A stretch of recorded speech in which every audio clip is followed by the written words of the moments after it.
Hi, this is Jenny. I thought everybody would be tired of looking at my basement, so I am outside on this very beautiful day. I am continuing the dissection of the MPD 150 report and looking at the history, the present, and the hopeful future for the Minneapolis Police Department. So when we last left it, we had dissected 1867 to 1917. At the end of this time, Citizens Alliance was in significant power. Citizens Alliance was a group of powerful white businessmen who used the police to control and protect their business interests. So in 1917, where this time period begins, the Citizens Alliance was deeply entrenched force in the Minneapolis politics. Their use of police to protect their interests continued.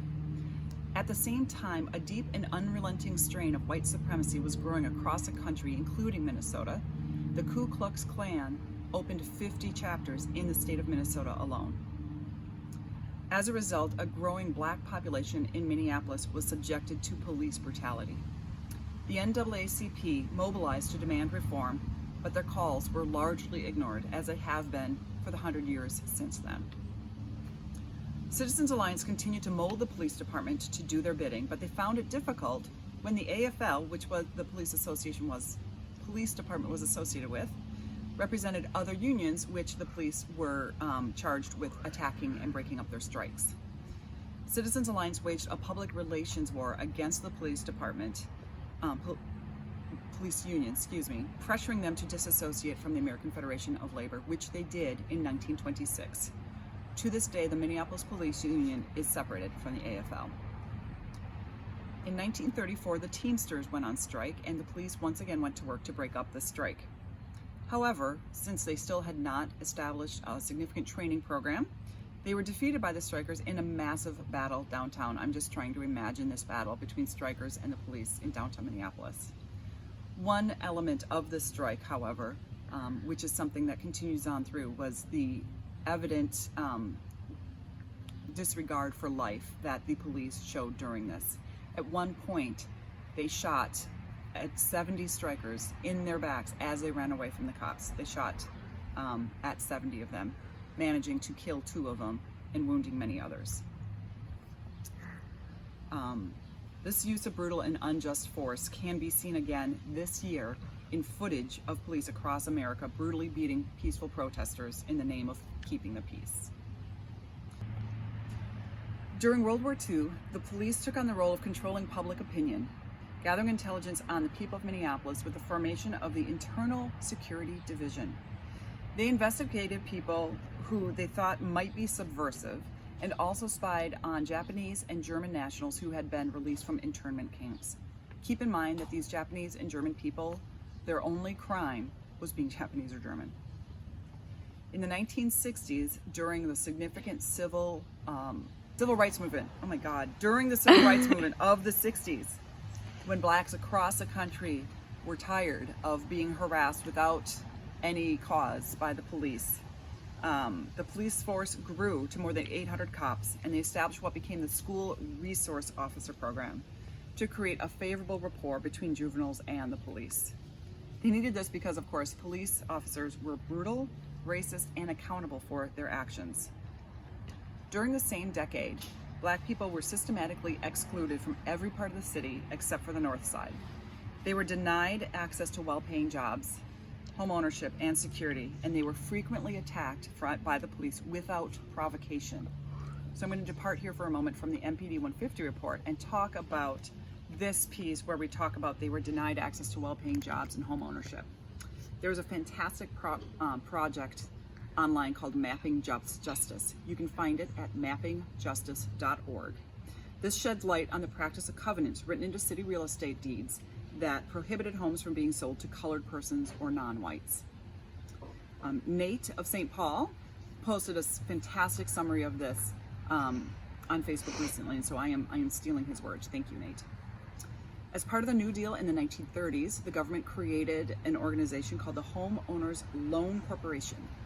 The HOLC is most famously known today for creating the HOLC maps, which assigned residential areas of cities a grade for risk to mortgage lenders.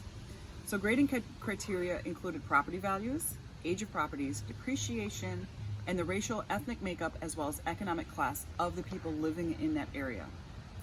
Throughout this country, with no research to back up this grade, Black neighborhoods were assigned a D grade, meaning that they were considered hazardous for lending purposes. Therefore, banks would not make loans to people living in D grade areas of cities.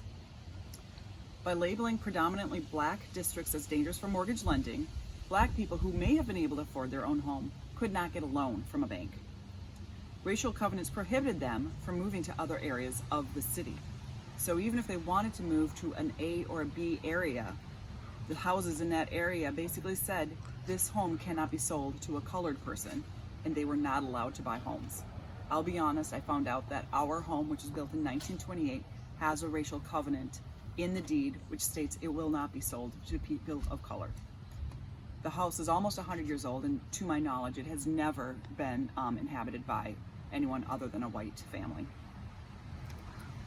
So Black Minnesotans were both prevented from acquiring mortgages in the neighborhood they resided in and were boxed out of the neighborhoods they could have afforded and moved to.